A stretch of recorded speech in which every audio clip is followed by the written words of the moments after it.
Class is in session. This is Professor Ganymede. What's up, guys? I am back. As many of you know, I've been gone for a few months, like 6 months, hiatus from Overwatch. Also, in that time, Lucio has gotten some pretty drastic changes. So I feel super rusty when playing this game. I feel like a noob because just haven't been in the meta so long. So what I'm going to do is I'm actually going to basically relearn how to play Lucio, and that's going to involve a lot of practice sessions. That's going to involve a lot of analysis of higher rate play. So in this video, I'm actually going to be analyzing one of Dhak's games and seeing what he does well, and trying to bring that kind of his gameplay into my own gameplay. And I'm not just going to be doing Dhak, I'm going to be analyzing DSP Stanky, Grego, all the many of the high-ranking Lucio players that are in Grandmasters and that are in Grandmasters. So this is my learning process. I hope this is helpful. So let's break it down.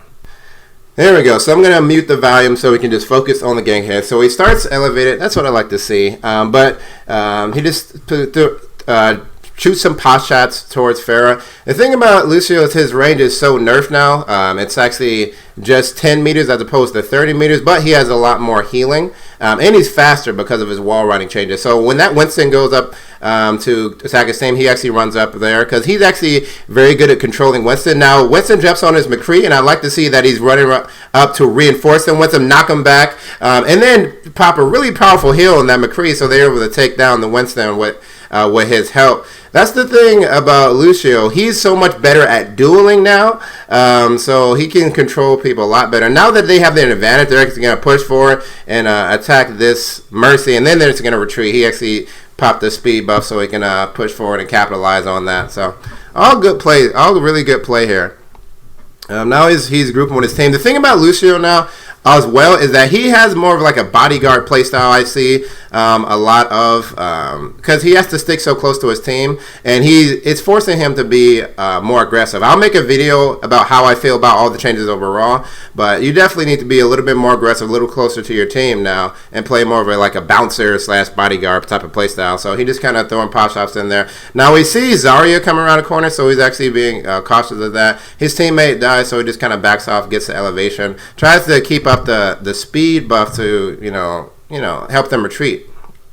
Now I'm going to be focusing a lot on what aura he's going to be in at all times. Now someone actually calls for help. He actually runs over and he goes for the Ana immediately, and he actually was on that Roadhog, but he backs off because he wants to drop the beat just to hold the point. Now that he sees Zarya pushing the point, he just kind of stalls it. Zarya has a hard time hitting a Lucio, especially at low energy. He actually called for his own Zarya to bubble them, but that Zarya bubbled him too late. So he got murked. He was just trying to stall the point for as long as possible. Now you're gonna see him. You see how he bounces off of that wall? That's because now he gets the speed boost from wall running. So pretty much every time he tries to stick next to walls, pretty much as much as possible. Now he knows that Roadhog is in there to the right, and he tries to warn his Reinhardt, but the Reinhardt just gets caught anyway.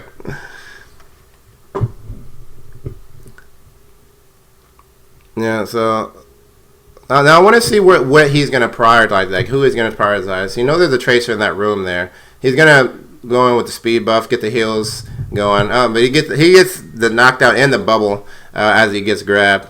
And then one thing about Dhak as well, he has really good aim. You'll notice that with all the high-ranking Lucio players, that they have really good aim. Like he just goes ham on this Ana. He dies for it, but that really hinders their push.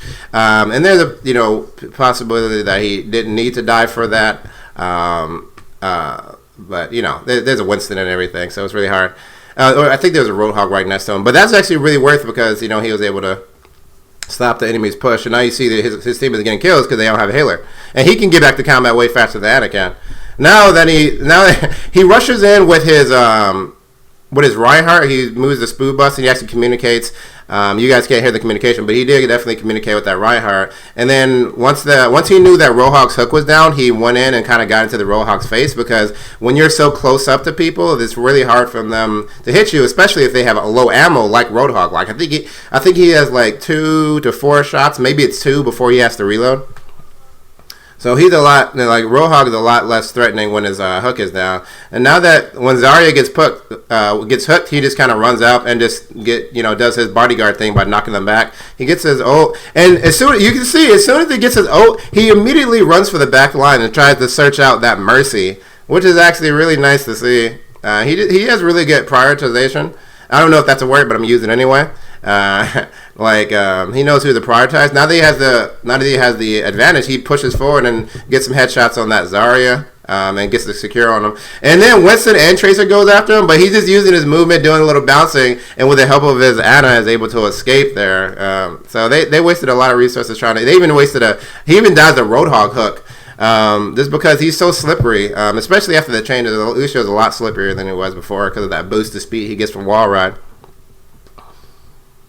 Now he uses his speed to actually move McCree up to a good position, which is really nice. Dhak is very team oriented. I really like his playstyle. I prefer this playstyle over a snaky playstyle, more aggressive snaky playstyle. Now the reason he got caught in that is because Winston moved up. And he ulted, and oftentimes, you'll see oftentimes you don't focus on Winston that is ulted because your kit isn't really, conducive to controlling him. His jump is on like a 2-second cooldown, so even your knockback isn't very good. You may want to knock him back, but then you go prioritize on another target. But now that Tracer has got the little nano boost, he gets a knockback on her and just tries to heal her up and protect his Ana. So he prioritized protecting his Ana there, and then as soon as he was looking for the Mercy, he was looking for her, and then ran up and gave her some free headshots, a little smack to the face, and put her down. Lucio's doing can do some damage. So here I like to see this because he knows that Roadhog's hook is down. So that's 6 seconds where he's just free to do a little high risk, high reward play and jump into the Roadhog's face, dodge his bullets, and just kind of put some damage in his head because he knows the Roadhog is significantly less threatening when that hook is down. You see how he runs up and protects his Reinhardt? I like seeing that. Reinhardt's kind of out doing his own thing. He runs up, gets a speed buff on Reinhardt, knocks back his threat. Reinhardt runs up and dies anyway, but it was definitely he definitely provides some good bodyguarding here. He just kind of drops the beat to hold the point here. Now let's see where he prioritizes. He has eyes on that Tracer. He puts a knockback on that Winston because knocking Winston out of position is very.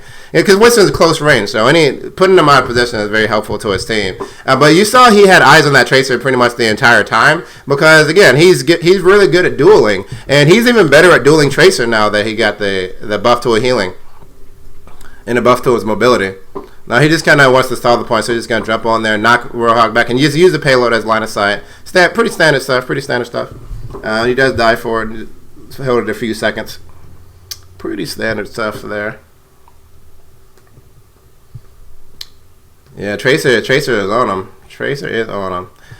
Yeah, if he sees that Tracer's a very nice to control because if she's shooting at you, she's not shooting at anyone else, and you're much harder to kill than a lot of people in your team, especially like a Mercy or something like that. So if you can distract her, do so. Sees the Roadhog, he moves out of line of sight of that Roadhog, doesn't want to get hooked. No, he knocks the Winston off there, but Winston's ulted. Winston is super mobile, so not very much he's gonna do against an ulted Winston. He starts to prioritize the Tracer because that's our target. He notices the Ana and he goes in there to try to do the damages, and I think he kills her. Yep, he murks her. As soon as he notices that shot, he's like, oh, there's a target. The back line, being up in that back line, because they have to protect her, or he kills their back line, or at least stops their back line from healing.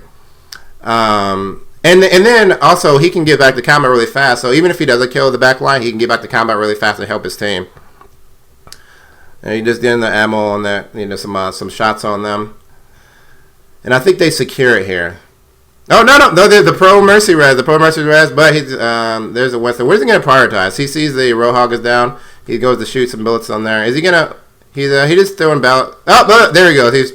She's the low health Tracer because he was shooting, so he knew everyone's health. And he turns around for the Mercy because the back line, taking care of that back line. Shot her in the face, punched her in the head. Domestic abuse is not okay, guys. And I think they were able to hold it here. So just really good prioritization overall. He has a very nice bodyguard playstyle. He takes the opportunity to go for the back line whenever he can and either distract them or try to kill them. And oftentimes, if you're good enough, you have to force the enemy team to deal with you or to protect their back line.